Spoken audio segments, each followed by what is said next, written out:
Hello, everybody. Welcome to the Buckeye Weekly podcast. I am Tony Gerdeman here, as always, with Tom Orr for our instant reaction show from Ohio State's 34-21 win over Wisconsin for the Big Ten championship game. No. You say that with some authority. 34-21. 34-21. Ohio State over Wisconsin. A 27-0 rout in the second half. We don't need to talk about the first half, but we probably will talk about the first half. But Big Ten champs, 3 times in a row outright. Tom, how many times have they done that in school history? Counting this time? Yes. 1. First time in school history. That was... I saw that or heard that at some point this week, and I thought, that can't possibly be right, and looked it up, and it's like, yep, that is quite possibly right.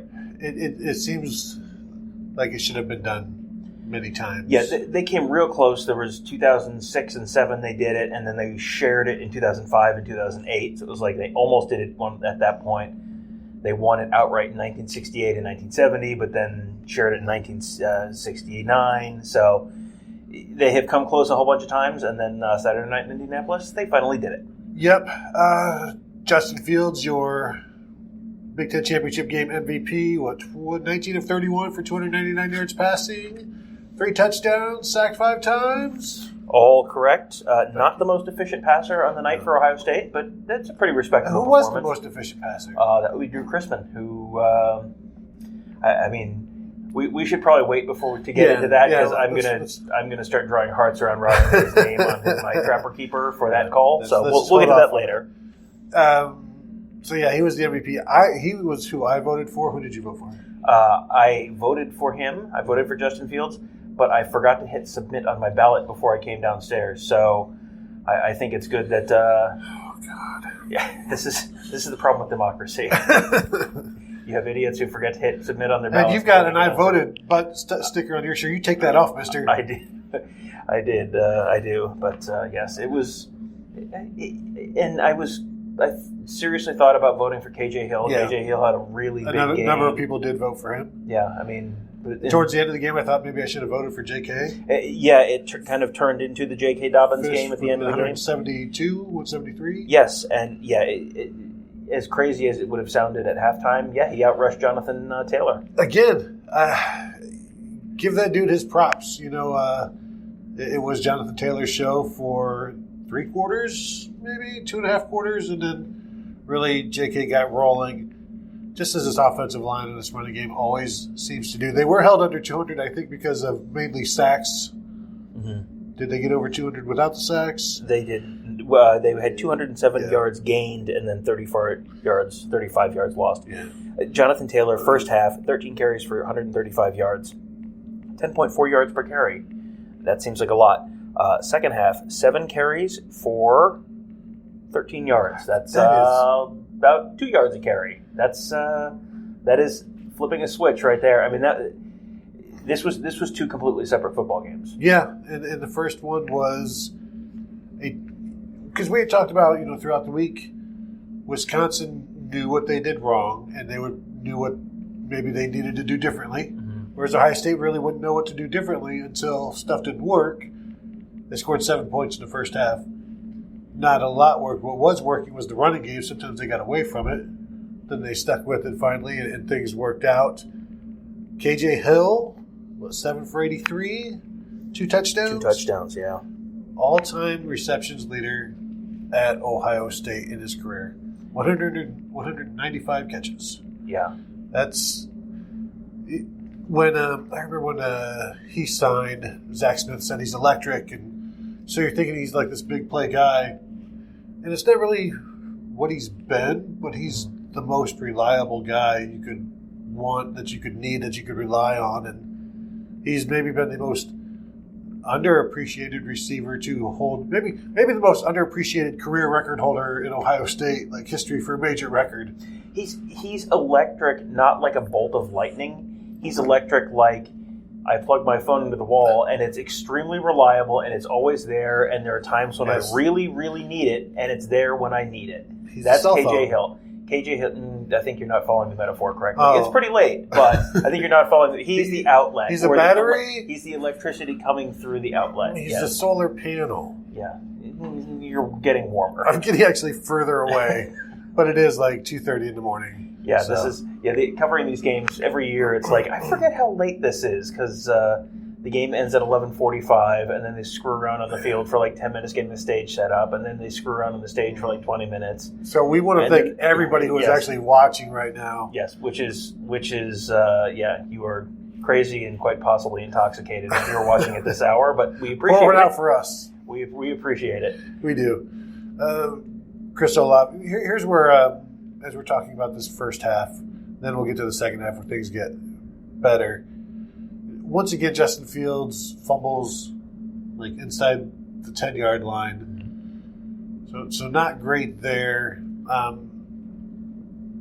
Did you see, do you think, how much do you think his knee was affecting him? What we found out after the game is he did not practice a lot. Yeah. So I'm wondering if that was more of the issues he had throwing the ball, because he was erratic early and missed some throws that he does not normally miss. Yeah, there were a bunch of throws where he didn't look like he was stepping into it. And what we were talking about in the press box during the game was he's getting a lot of pressure right up the middle. Like there was a bunch of stuff coming straight up the A gap at him, and it was like J.K. Dobbins was picking up the blitzes, but Justin Fields was not getting rid of the ball on time, and poor so JK.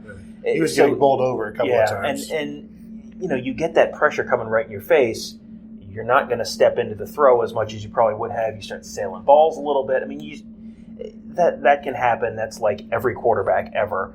So during the game, we were sort of speculating, like, hey, maybe it's just the pressure getting to him, or he's just nerves. I mean, this is a pretty big stage, and because he was missing throws, he doesn't normally miss. But if he really wasn't practicing last week, that may give you another possible explanation. And it's probably all of that. Yeah. And still at the end, he's 19 of 31, which is 65% or so for 299 yards, another nearly 300-yard game, 3 touchdowns. 200 yards less than Dwayne Haskins last year. Well, you can't compare, Tom, everybody to Dwayne Haskins, and you can't compare anybody to the 2018 Northwestern Wildcats. That's true. That's true. I will accept your apology here on air if you would like. I'm sorry, Tony Haskins. Dwayne Gerdeman? I don't know where we're going with this. Please, Dwayne Gerdeman is my father's name. What else? The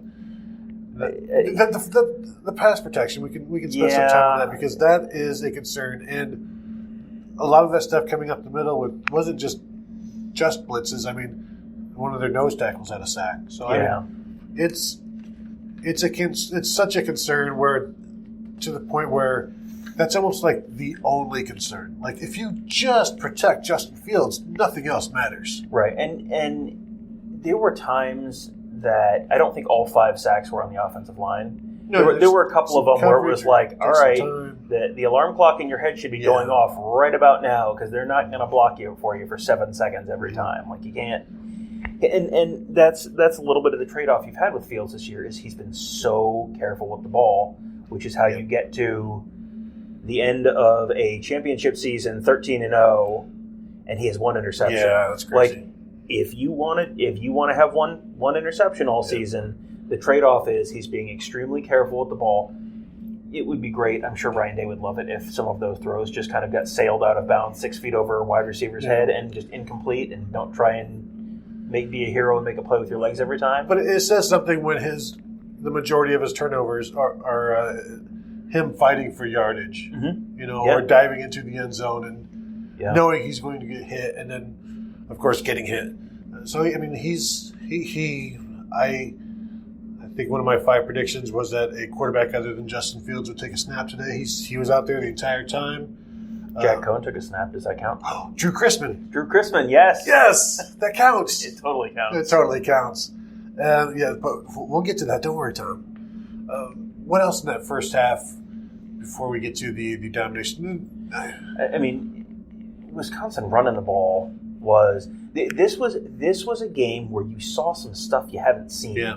And part of that is Wisconsin getting a second crack at this defense and getting a chance to answer Ohio State's response from the first game. But you saw some missed tackles from guys who had not been missed tackles. Jordan Fuller had maybe 3 in the first half alone. Jordan Fuller has been someone who all year he's just been automatic, and he didn't have a great game, and you can't fault a guy for being slightly less than perfect all season, but it was a little bit of this is it looks a little like last year at times, like some of those that last drive. Yeah, that was last year. Yeah, that was last year's defense where Wisconsin is just sure we'll run it. We'll see if something happens. Yeah, we'll run it with Jonathan Taylor because why not? If something happens. Yeah, this is the last drive before halftime. Yes. And then 45 yards on the first carry. Now you're in it. Well, we had been talking after Ohio State scored that touchdown to go 14-7. We're discussing is Paul Chryst going to go for it? I said there is no way he's going to go for it. He's going to screw around and just try and get to halftime. But watch, they'll give up a 40-yard run, and I was way off base. They gave up a 45-yard run. So and it's so odd, but then that's the Big Ten championship game where there's only been one blowout really when you're talking about Ohio State involved in it, and for some reason they're closer than maybe you'd expect them to be. But so they get that touchdown to go up 21-7 at the half, and then Jeff Hafley talks about, you can't wait until halftime to make halftime adjustments or to make adjustments. But when they make halftime adjustments, and the way he talks about it is, you don't even have time because by the time you get down there, it's already halftime's already almost over, and you're just getting a chance to talk to your players real quick, and then there's no adjusting that goes on at that point. But whatever they do at the half, be it pickle juice, be it some jumping jacks, maybe both. Maybe it works because they shut those dudes down, and I think Wisconsin got 60 yards or so in their final drive of the game, which was meaningless at that point, but it put them over 400 yards of total offense. Remind me later. I want to talk to you about Paul Chryst's game management in the final drive of the game. It was like, can you see the scoreboard from where you're standing? Yeah. Here's what Ryan Day had to say about his halftime speech. I said we're going to have to find out about this team. 3 games in a row we played Penn State, the team up north, and then we have to beat this team twice, both times when they're top 10 opponents. Then we go down 2 scores going into halftime. We knew this was going to be an emotional game. We have to give Wisconsin credit. They played their tails off in this game. But we said at halftime that we're going to find out what this team was made of inside. We're going to find out about this character of this team. They came out and played unbelievable in the second half. This team is unbelievable. I mean, that's a coach who's real happy. And there was, I'm sure that a lot of Ohio State fans were watching that game and going, oh man, they have blown it. They have given away the 1 seed that they should have had. And there was, you don't get the sense that there was any of that with Ryan Day.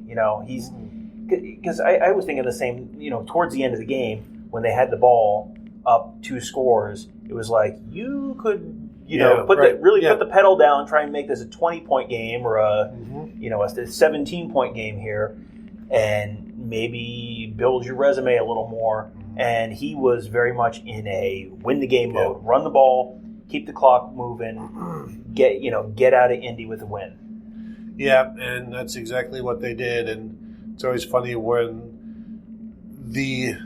that power just overtakes coaches. Like the need to win just overshadows the, we should try to put another 7 or 10 on there, because it's especially like the guys at Ohio State, where they're just like, let's get out of here, get out while we can. But that second half with KJ had 2 touchdowns in the second half.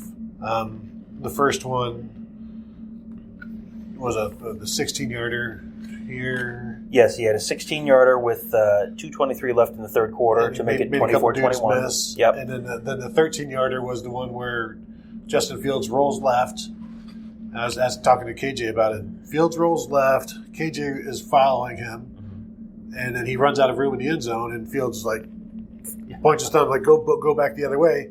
So he does. The quarterback bites the dust, and KJ is wide open and gets that touchdown. Is that the one that gave them the lead then? No, the first one gave them the lead. Okay. The first one made it 24-21. That made it 31-21. Right. Yeah, so that was an impressive day by those two.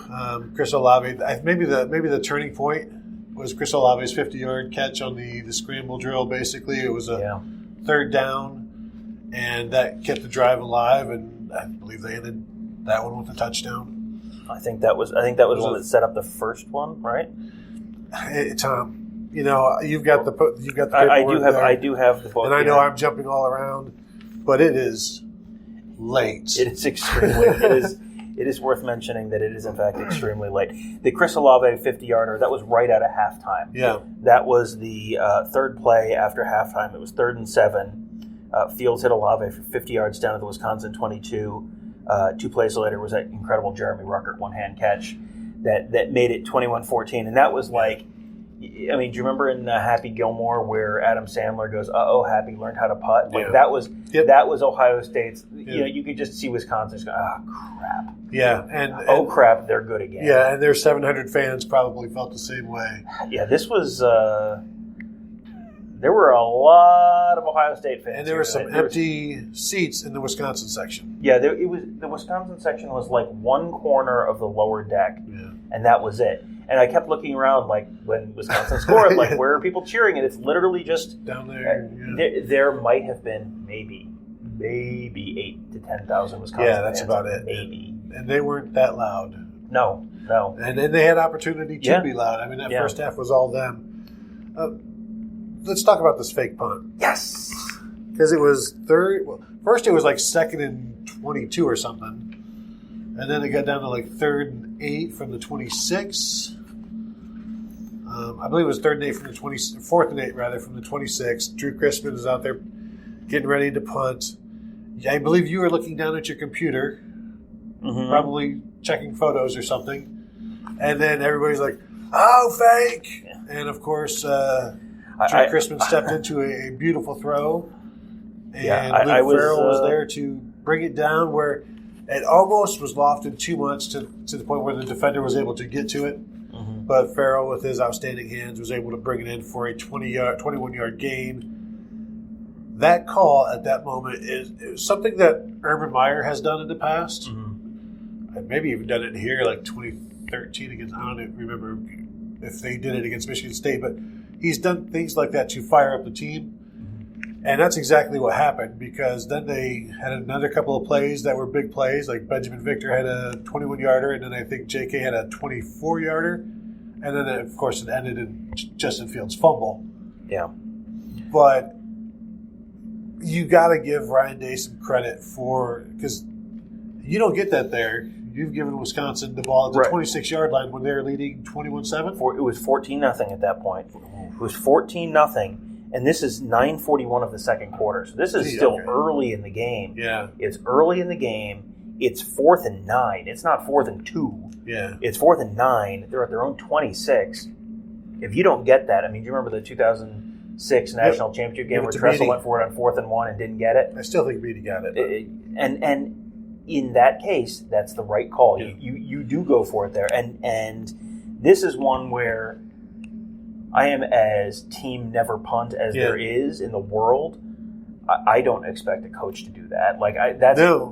That took some. That's why it works. And that's why it works. But that happened, and it was just like a switch flipped in here, and it was you just felt the whole stadium just momentum swung as dramatically and tangibly as you could possibly have it swing, and they went right down the field and boom, boom, boom.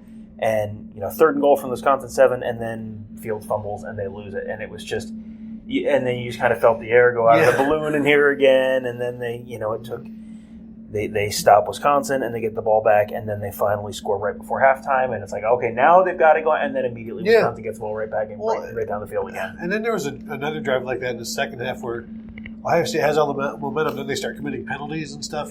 Well, they had like David Arnett. They had a post-play push and Jocelyn Went had a not do. You give them the ball to 40. Yeah, if you just would not screw up, you would be okay.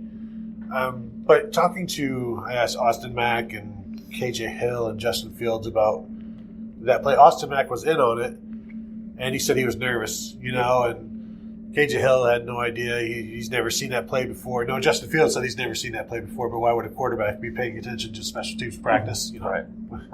But I asked them, what does that say about their coach? Justin Fields says it shows we got a coach with balls.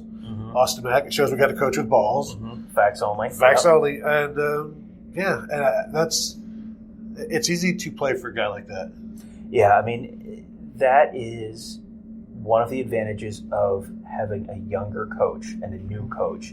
Because, I feel like you saw a lot of that from Urban Meyer in his younger days. Yeah. When he was at Bowling Green in Utah, and it was kind of like playing with nothing to lose. And that's what got us here. Exactly. But now that you're here. And then, now you're at Ohio State, and now you just win the Big Ten every year, and it's like, well, we don't want to, we have such a talent advantage, we don't want to blow it by doing something silly. So, that's not part of the plan to win. And the plan to win is, effective but boring. So, to have someone like Ryan Day who, it's not that he doesn't know any better, but it's just that.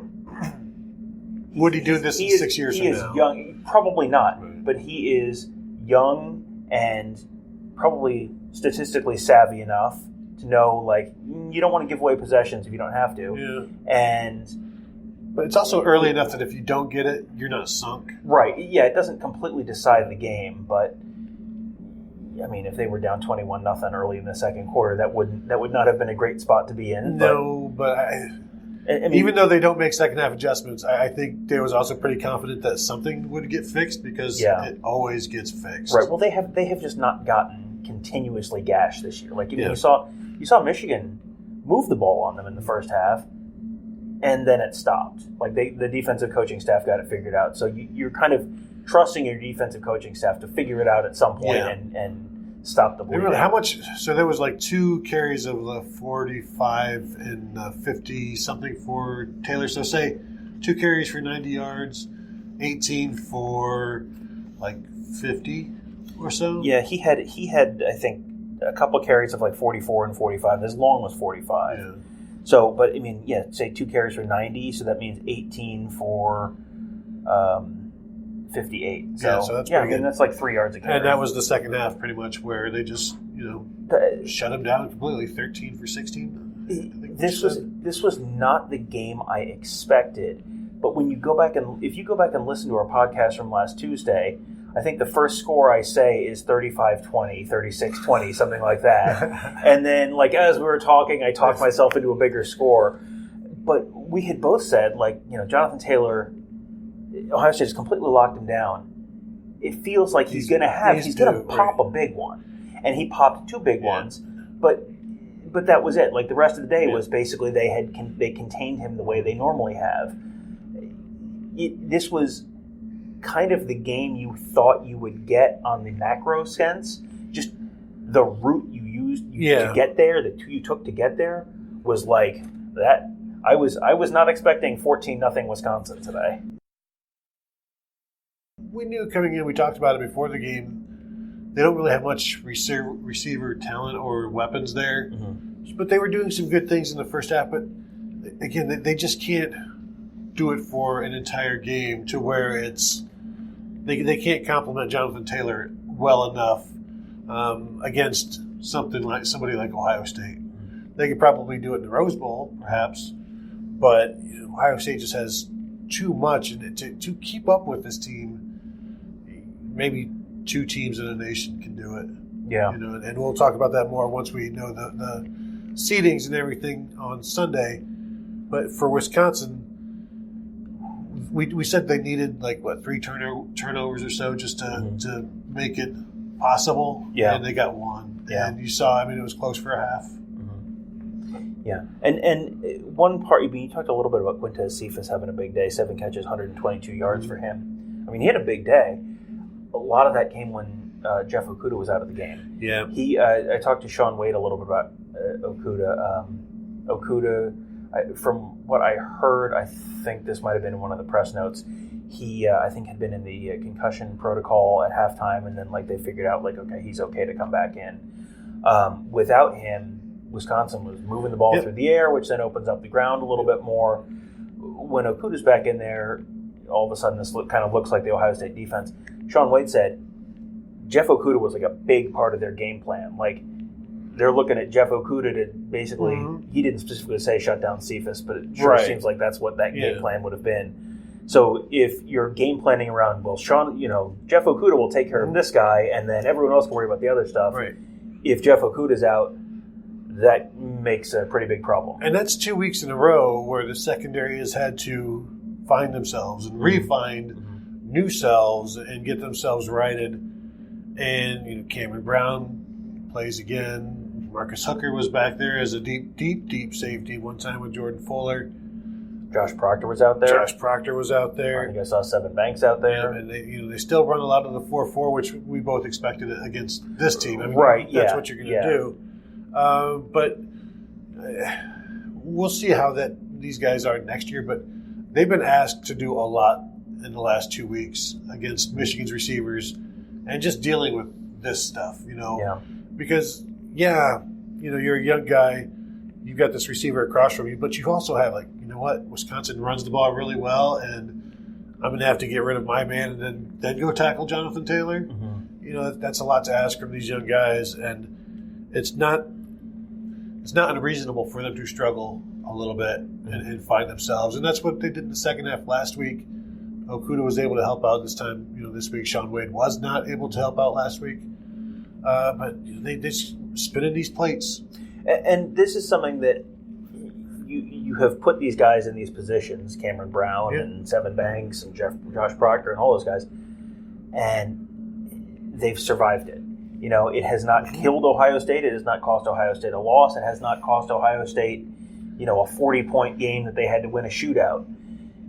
They have kind of made it through this, and that makes all those guys better for 2020. Because, if Okudah and Wade and Arnett are all gone next year, well, it becomes the Cam Brown show. It becomes the Seven Banks show. I mean, and having had this experience where they're not just playing in the fourth quarter of a blowout win over Miami, they're playing in the Big Ten championship game while the game is on the line. Season on the line, playoffs. Season on the line. I mean, that's a big deal, and that's something that will pay major dividends down the road. Yep. Do we want to get to questions? Ryan says, "Who's number one tomorrow?" We are kind of trying to avoid too much playoff talk because, first of all, the show will seem super dated after noon on Sunday. We can answer that.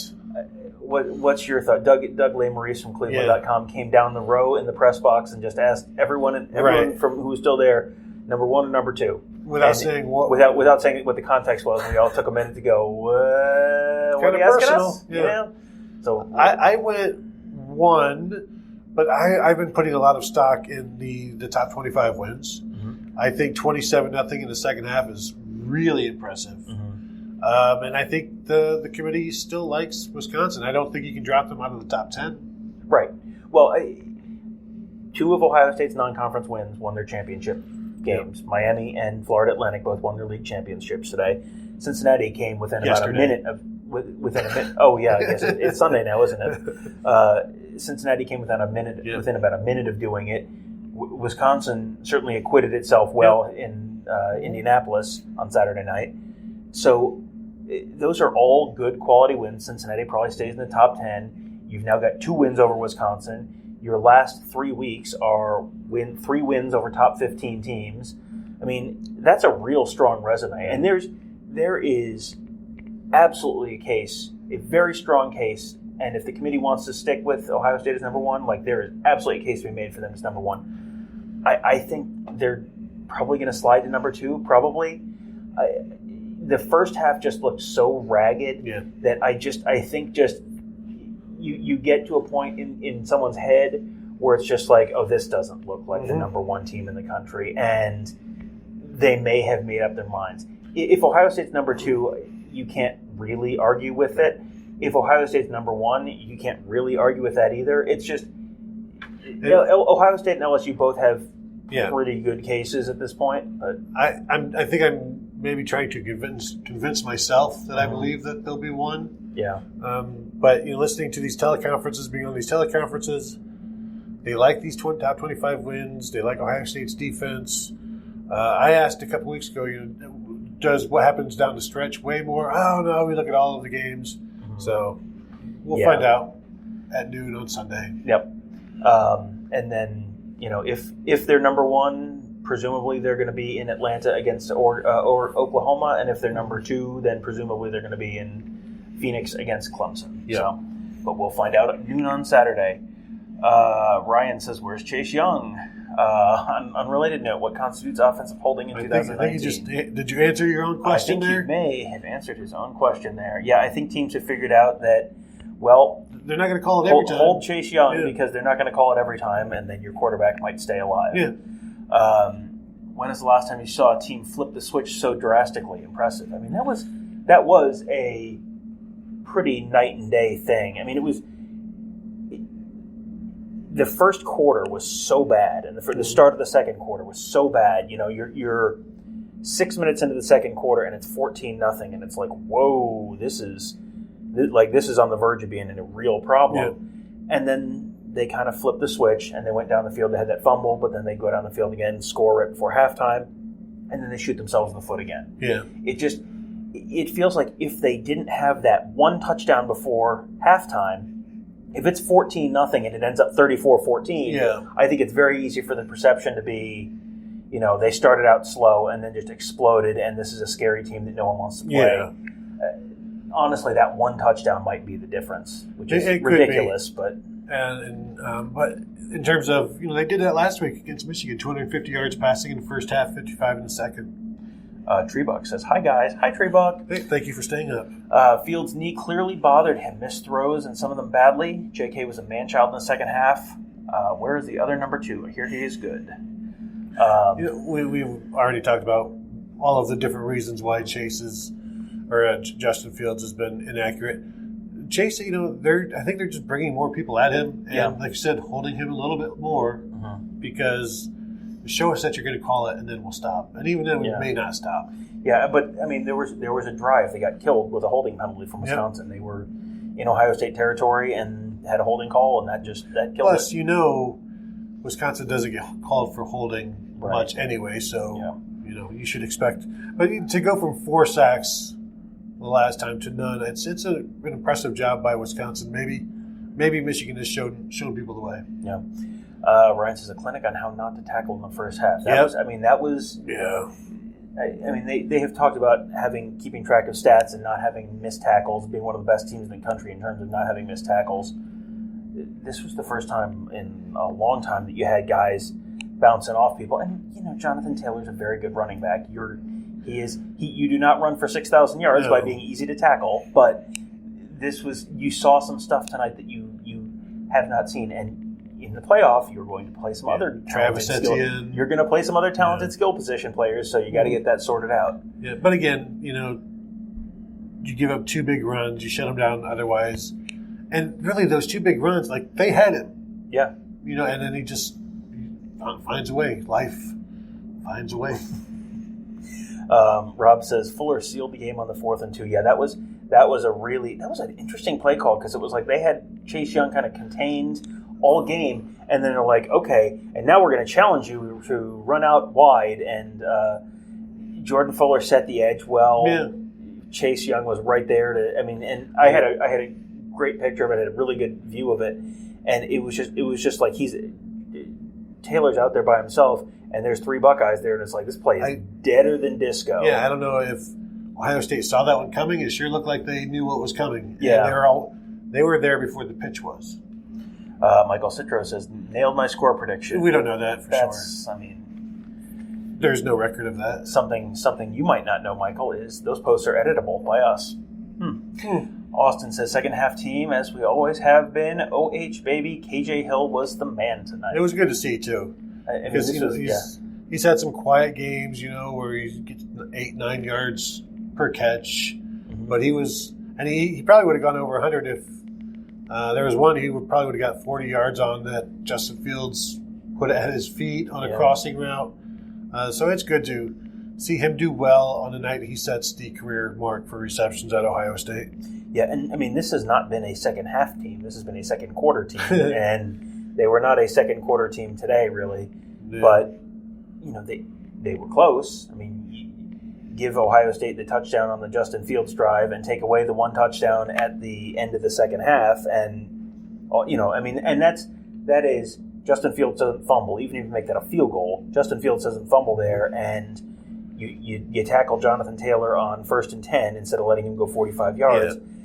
all of a sudden this game is 14-10 at the half instead of 21, and then it's very easy to extrapolate that out. Yeah, there's a number of ways to look at this as being a much bigger Ohio State win very easily, and not the other way around. Yeah.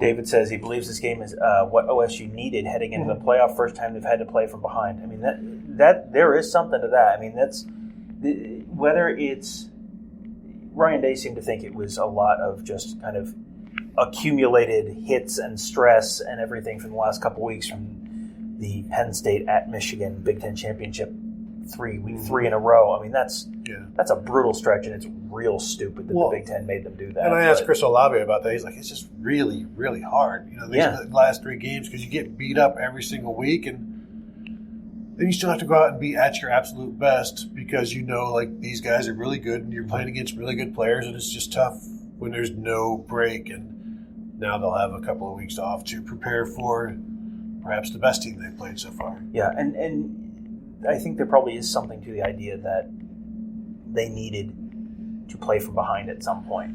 So, because if it's just easy all season, and then Clemson's out 17-3 on you, oh crap, then you don't know what to do. So this was probably ultimately a good thing for them that they went through. It was the first time where they didn't have a chance to take the lead until the third quarter. Yeah, I mean that's very new for them. Yeah. Well, they had not trailed by more than 6 points all season, and they trailed by 5 points against Miami for about a minute, maybe 6 points against Michigan on that one first drive until they went right down the field and scored, and that was it. So they had not led by less than 10 points at halftime, and they came into a halftime and they're trailing by 14. I think it's also a good experience to go in at halftime trailing. Yeah, and just deal with that and regroup and see that.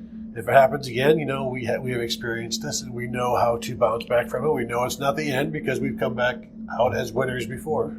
Yeah, Michael asked about the physicality of the last 2 weeks. I think you have to. I mean that's three of the most difficult games all season. Yep. They played 3 top 15 teams in these, and I mean did 2 of them will be top 10. Yeah, did LSU play 3 top 15 teams all season? I mean. Probably all season, yes. Alabama, Georgia, Auburn. Florida. Did they play Florida? Okay, so they played 4 all season, and Ohio State just played 3 in a row. Yeah. So, that's the third of those. You're gonna be kind of dragging a little bit towards the end of that. So, speaking of dragging, Casey says seems to get a bit chippy out there at points. Wisconsin said they were upset about jump around at the last game. I mean. Yeah. Don't get beat by 31 points. I don't know. It's America's song. I mean, does this song go back 100 years? Yes. In Wisconsin lore? Mm-hmm. No. Mm-hmm. It goes back to about 1994. Mm-hmm. 90 whatever. Anybody can play it. There's no market on it. There's no monopoly on it. I mean, give me a break. You played a song that we like to play. You made us angry. Mm-hmm.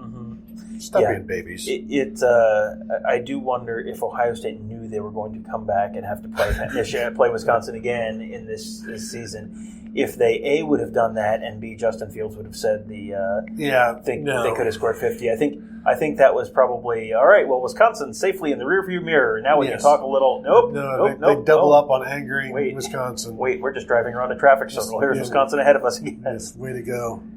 When the band starts talking trash and getting you in trouble, they need to calm down. Yeah. But no, I like it. I like playing jump around at Ohio Stadium. Yeah, Ohio State needs a rival in football. I don't mind that at all. A little good nature. I mean, you're not hurting anyone. No. You're not ruining anyone's life. You're being a little bit mean-spirited, and that's wrong with it. That's fine. Fun. You can give people a little crap. That's okay. People are watching at 3 a.m. They don't mind mean-spirited sports. Exactly. They want to see some excitement. Is that it? I think we're done. I really want to say thank you to everybody who's watching right now. I mean, we have a remarkably. I'm not even watching. A remarkably large audience for 2:56 a.m. in the morning. Yes. You know what the best part? Yes, Tom. Please tell the people. 9 hours from now, we are currently sitting in the radio booth at Lucas Oil Stadium. Yeah. We will leave here. We will have to drop someone off at a hotel. We will have to go back to our hotel. Then we'll have to get a couple hours of sleep, get in the car, drive back to Columbus, be back at the Woody Hayes at 11:30 a.m. That's 8.5 hours from now. And sorry. Fun, is that the word you were thinking? Yep. Exactly 8.5 hours now, we will be at the Woody Hayes getting ready for the college football playoff announcement. And then we will certainly have an instant reaction from that. Yes, we will have. So we will have all of our playoff stuff. I'll probably be wearing the same thing. Who knows? Don't judge us tomorrow, please. That may be a judgment-free zone if we do a Facebook stream of that one. So we have many miles to go before we sleep. So so we will call it a night. Thank you seriously for watching, and always thank you for all of the listeners. And we will talk to you, today, extremely soon. Bye-bye.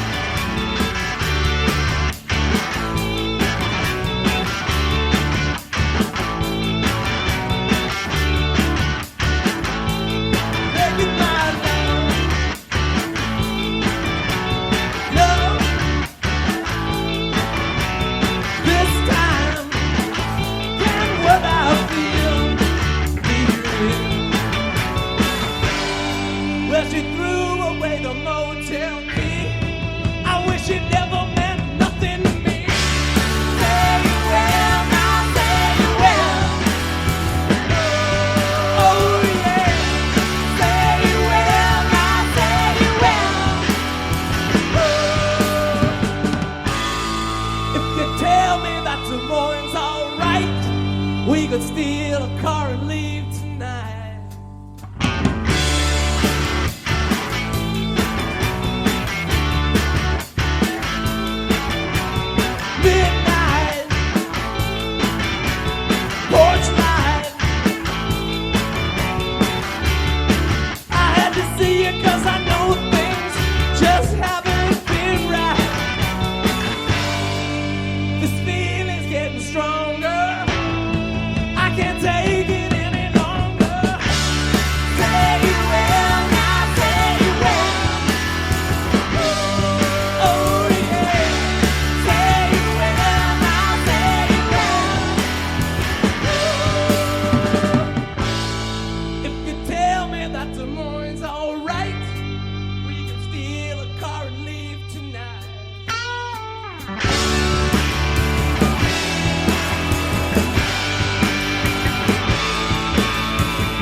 Tomorrow